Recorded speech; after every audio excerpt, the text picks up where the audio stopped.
Today I rise to talk about the events of Friday night and concern for the continued special counsel position of Robert Mueller.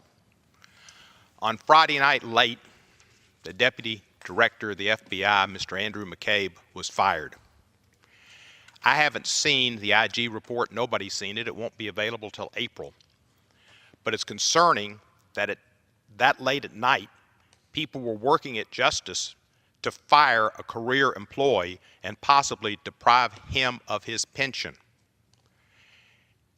Mr. McCabe believes the reason he was fired was because of his knowledge of Mr. Comey's conversations with the President and his own conversations with the President and his being a corroborating witness. I don't know what the cause was, but the process was awful. It was rushed, and it seemed to violate the due process rights of this career federal employee.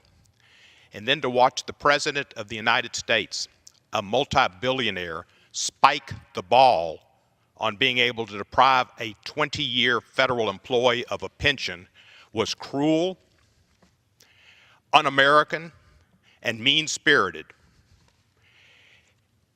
It was a shot across the bow at other government officials who are doing their jobs, Justice Department officials, FBI officials, law enforcement officials who love this country and put their lives on the line, and that if they don't agree with the Mueller investigation continuing, or if they see concerns about the United States President and his campaign and some involvement with Russia or with obstruction of justice or violations of emoluments clauses, that they too risk their jobs and risk their pensions and risk their financial security.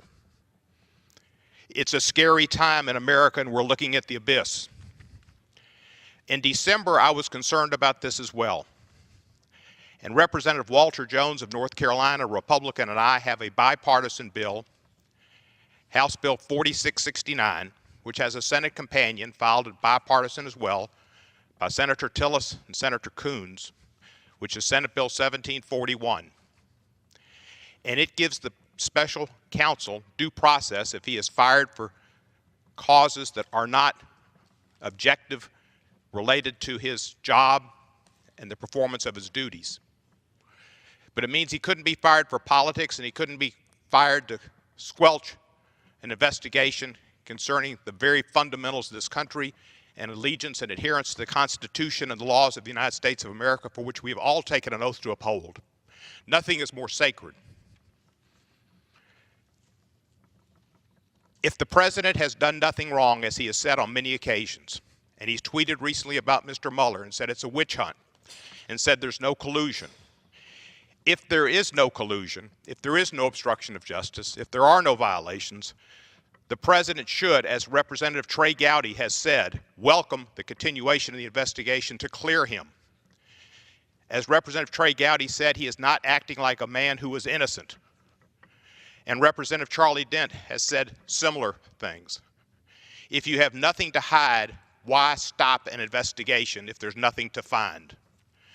And if there is something to find and something for the American people to know about and for Congress to know about and act on, then it's incumbent on us to protect Mr. Mueller and protect that investigation. That's why we have these bipartisan bills. I know there's Democratic support for these bills, but there hasn't been Republican support that I know of beyond Senator Tillis and Representative Walter Jones. I call on Speaker Ryan to schedule this bill, have it scheduled in Representative Goodlatte's committee, my committee, the Judiciary Committee, for hearing, or to bring it directly to the floor for a vote. I call on Representative Goodlatte to schedule the bill for a markup and have it voted on. But more importantly, I called on my Republican colleagues to stand up for America and stand up for their oath of office.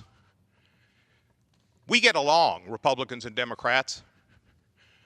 Republicans are good people too. They have different thoughts on certain issues and different perspectives than most Democrats, than I do.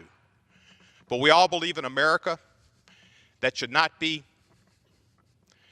capitulating to Russia,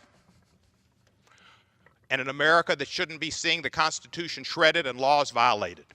So I call on my Republican colleagues to look into their soul, look into their heart, remember their oath, sign on to H.R. 4669, as Representative Walter Jones has, and stand up for America. I yield back the balance of my time. Gentleman's time is expired. All members are reminded to refrain from engaging in personalities towards the president.